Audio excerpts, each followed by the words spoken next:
What's up everybody, Necrophage here, your Platinum Standard, and today we're going to go over my Mass Effect Andromeda Insanity build.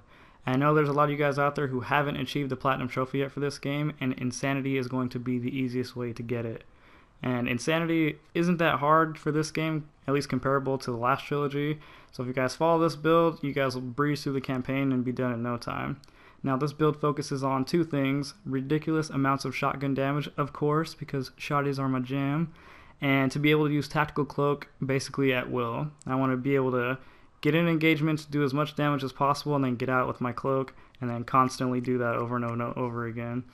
Now I recommend attempting this build on a New Game Plus playthrough, because you might not have enough skill points or research points to build everything that I'm going to need later on. So do it for New Game Plus. You guys should have access to everything you need by then. Now before we get into the fun stuff, let's establish the foundation for this build, and we're going to do that by upgrading all of our combat and tech passive abilities. Now for the sake of this video, I reset all my stats, that way you guys can see exactly what I'm choosing and why I'm choosing it. And we're going to go into the combat tree, and the first thing we're going to upgrade is our shotguns, of course. And we're going to take 1, 2, 3 for damage, stability, and accuracy. And at 4 we want weight, and then at 5 we want clip size, and at 6 we want our damage, of course. Damage is going to be key for this build. And next we're going to be using the sniper rifle. We're going to be upgrading that, and we're going to take 1, 2, 3. The reason why I say you're going to need sniper rifles upgraded is because it is going to be on Insanity, and you should be engaging enemies from distance, at least at the beginning of your firefights, and this is going to help you in that aspect. So we're going to take 1, 2, 3. We're going to take ammo at 4. We're going to take clip size at 5, and then damage again at 6. We're going to do combat fitness next. 1, 2, 3. We're going to take regen at 4. We're going to take heavy lifting at 5, and then hold the line at 6 for some extra health resistance when we start getting beat up. This will kick in, and hopefully it'll help us survive. Combat tools, 1, 2, 3, and we are going to take evasion at 4. If we get into a pinch, we can just spam evade back and forth, because we're going to have some extra damage resistance with this as well. We're going to take aerial melee, and then martial arts, just in case we need to punch anything in the face. And that'll do it for our combat passive abilities. We're going to go into our tech abilities next. Confirm that.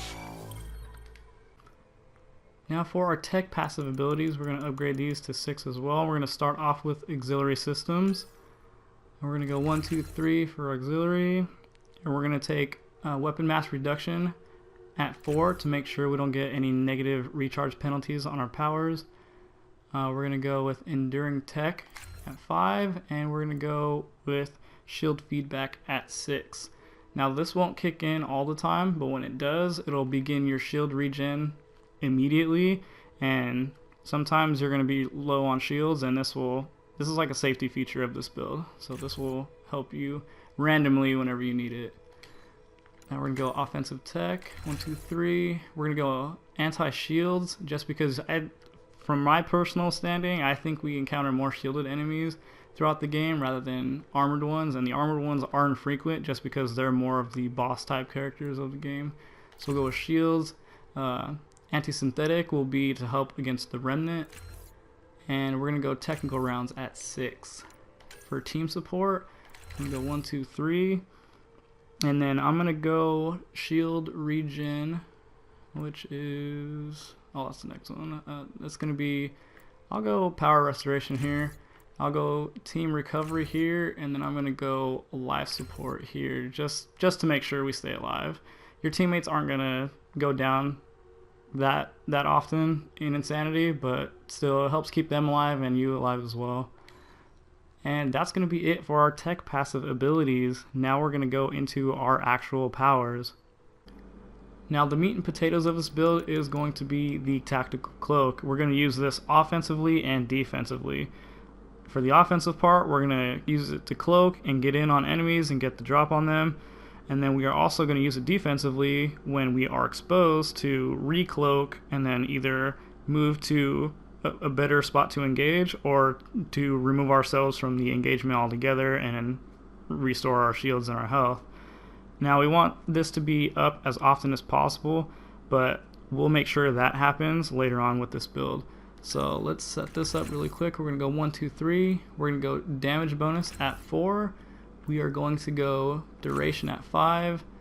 And we're going to go combat cloak at 6. Now 6 and 4 work in tandem. 6 gives you an extra 2 seconds to do damage while you're cloaked, and we want that extra 2 seconds to be plus all these that we get at 4. So those work in tandem. They do overlap, and the 2 seconds is going to make a difference because we are going to need to get kills as often as possible with this build. Next up is going to be Turbocharged for our second power. Now this is going to push our weapon damage over the edge whenever we activate it, plus it'll give us extra shots to use by increasing our base clip size whenever we do actually activate this power. So we're going to scroll down to that right now. We're going to go 1, 2, 3. We're going to go with duration. We want this to last as long as possible. Damage and force at 5. And dump heat so we can get as many extra shots from activating this power as possible. Now for your last and final power, your third power, I never really felt like I needed one, so I'm going to say choose whatever you like. Personally, I think you do way too much damage to even need to consider a third power, but if you are gonna pick a third power, just pick something you can throw out there and forget about. Anything will help, except for Nova. Don't pick Nova. Nova sucks. So anything else will do just fine. Now at this point, we need to pick our profile, and we're gonna go with the Explorer profile at rank 6. You can see that here. And the reason we're going for that is because we're going to get an increase in weapon damage by picking this profile, and an additional 40% recharge speed for our tech abilities, which is good for our tactical cloak, and that'll ensure even more that this is up as often as possible. Now, the only way you can select Explorer at rank 6 is you're going to have to dump some extra points into your biotic tree. So I just did 3 or 4 of them, and then you should be able to get access to the Explorer profile at rank 6. You just have to have even disbursement of skills throughout all 3 trees. Now for the fun stuff. For your weapons, choose whatever you want for your melee weapon. I personally use the Krogan hammer because it does the most damage compared to anything else that I have. Plus, I like the way it looks when I swing it around. That's right, I said it. For your sniper rifle, you want to be using the Ishiray.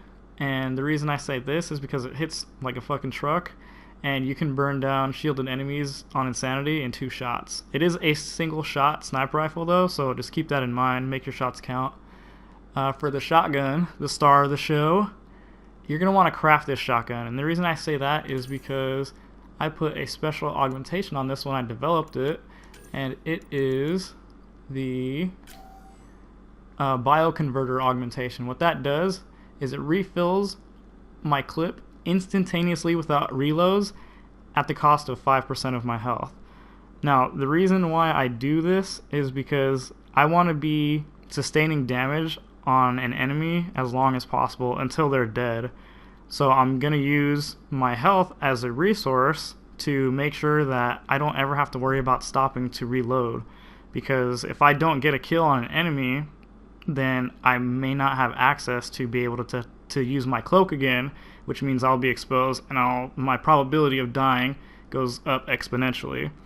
So that's why I say you want to craft this weapon with the bioconverter, because it basically means you have unlimited ammo as long as you have health. Now let's get into the armor to round this whole thing out. Now I used a mix and match of pieces for this build just because I was trying to look cool while I was doing it. I didn't really care what I was wearing, but the Ket and Helios pieces do give me extra damage for my weapons, and the Remnant pieces give me extra health and shield recharge bonuses. And the star of my armor is going to be this chest piece, and you're going to also want to craft this chest piece. The reason I say that is because I slapped a a shield oscillator augmentation on this, and what that does, I'll get into this right now, is you can see it on the right under effects. whenever I kill an enemy, it gives me 25% of my shields back. Now, this is important for us because we are already losing health due to our unlimited reloads with our shotgun. So I wanted to make sure that we were getting something back in return, and this is how I do that. Even though I'm losing health essentially, I'm making sure we're staying alive by giving us shields back every time we get a kill. That's how I'm able to make my health be an expendable resource.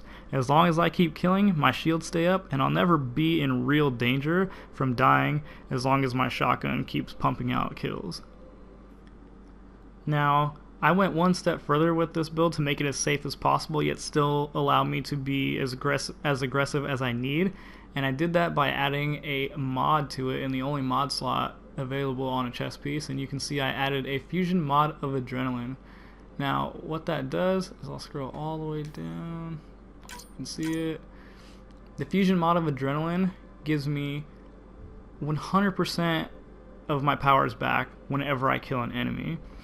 Now, I use this to guarantee that whenever I use my cloak, I can get in, get the kill, and then once I'm done getting that kill, I can instantly re-cloak and then move around the battlefield again.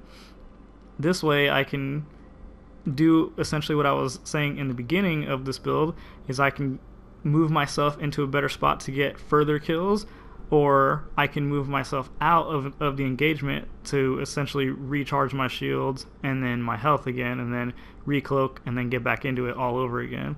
As long as I'm killing, I should have access to all my powers, and I shouldn't be taking huge amounts of damage at any one time as long as I'm getting kills. So this is why I'm saying you're going to be a destroyer with this build, because you're going to be basically invisible at all times on the battlefield and pumping out insane amounts of damage, no pun intended.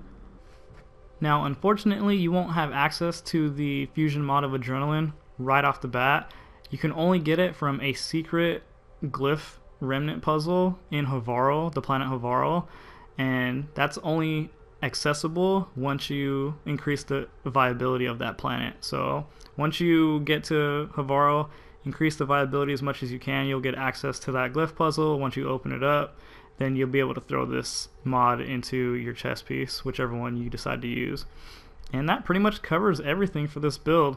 Now, if you have any questions, shoot them to me down in the comments below. And before I go, I just wanted to show you guys how effective this build actually is. So I created a little montage for you guys here at the end. Now, hopefully you guys enjoyed the video. Hopefully you guys get that platinum trophy in no time. And I will see you guys for the next one.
Kill them all!